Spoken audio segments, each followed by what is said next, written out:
বলছে হুজুর আমি আর বাঁচতে চাই না, আমি মরে যাব।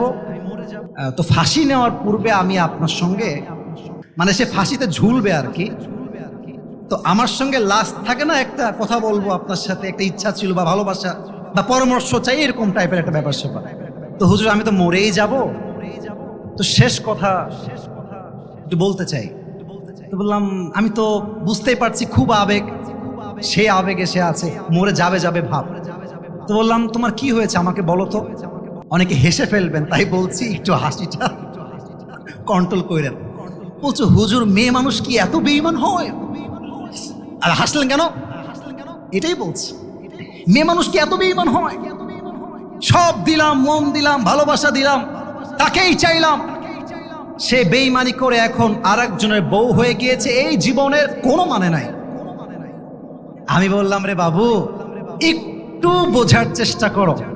এবং এখানে আমার শ্রদ্ধাভাজন ব্যক্তিবর্গরা বসে আছেন, আপনারা আমার এই ওয়ার্ড, এই সেন্টেন্স, এই বাক্য, এই জুমলা মাইন্ডে নেবেন না। It's just for the young people, it's just for the young people.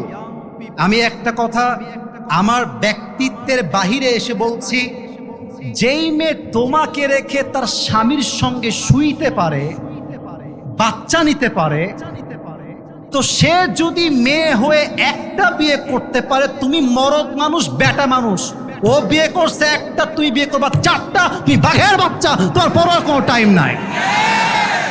কোন মেয়ের জন্য আমার জীবন বরবাদ হয়ে যাবে ইয়ার, ইয়ে তো নেই হো सकता यार। তার জন্য একটা বিয়ে জায়েজ, আমার জন্য চারটা বিয়ে জায়েজ। আরে ফাঁসিতে ঝুললে সে ঝুলবে, আমি তো এনজয় করে বাঁচতে চাই, ঠিক কিনা বলে? অতএব ভাগ্যে যা আছে হারিয়ে যাবে না, আর ভাগ্যে যা নাই এটা নিয়ে আফসোস করা যাবে না। তবে আত-তাকদীরু লা ইয়ারুদ, your destiny will never change, but you can change your destiny with the supplication, by the dua. যেই বান্দা দোয়া করতে থাকে, আল্লাহ বলছে বান্দার দোয়ার মাধ্যমে আমি আল্লাহ বান্দার ভাগ্যটাও পরিবর্তন করে দেয়। সুবহানাল্লাহ পড়ে সবাই। লাস্ট একটা আয়াত বলে শেষ করতে চাই। আমার কি পারমিশনটা আছে বলার?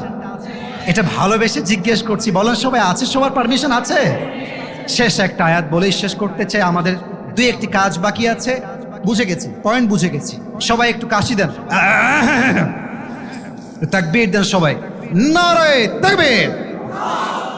আওয়াজটা কমে গেল মনে হয়, আরেকবার নারে তাকবীর।